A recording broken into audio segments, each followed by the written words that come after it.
দিদি, দুটো মেম্বার রয়েছে, ওরা কোনো টাকা পয়সাই দিচ্ছে না। আজ কালেকশনটা করেই আসি। টাকা আজ আদায় করেই ছাড়বো। চলো। বন্ধনের ম্যাডাম আসছে না? হ্যাঁ হ্যাঁ, তাই তো। চল চল দাদাদের কাছে গিয়ে বলি। দাদারা কোন একটা ব্যবস্থা করবে।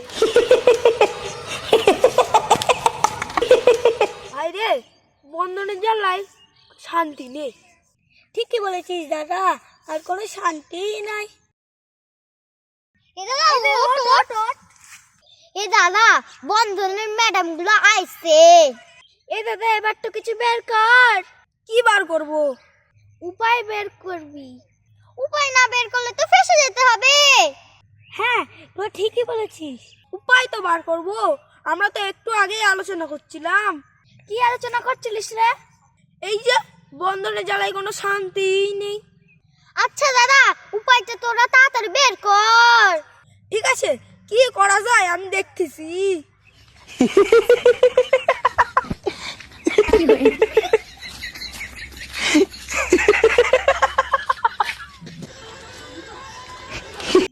দাদা, তোকেও আমরা ঢেকে দিই, নয়তো বন্ধনের ম্যাডাম এসে তোকেও দেখে ফেলবে। হ্যাঁ হ্যাঁ, ঠিক বলেছিস। দাদা, শুয়ে পর, আমরা ঢেকে দিই।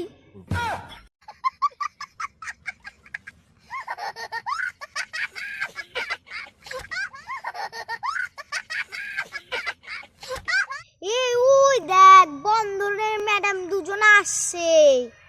এসে ওবা কি করবে? বুদ্ধি আমরা যা কষেছি, ওরা জীবনেও খুঁজে পাবে না।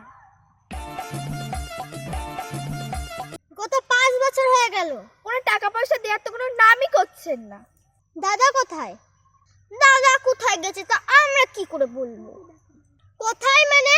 যার জন্য আমরা মাঠেই আসলাম। আপনারা মাঠে যাবেন কি ঘাটে যাবেন তা আমরা দেখতে যাব কেন? হ্যাঁ, ঠিক কথা কইছো। ধৈর্যের সীমা পরিসীমা কিন্তু ক্রস হয়ে যাচ্ছে। কিন্তু সোজা ক্রস হয়ে গেলে ওই পুকুরে গিয়ে পড়বেন।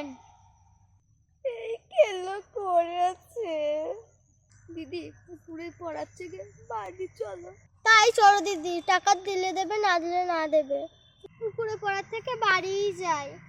তাই চলেন দিদি। দাদা দাদা, তাড়াতাড়ি ওঠ, ওরা চলে গেছে।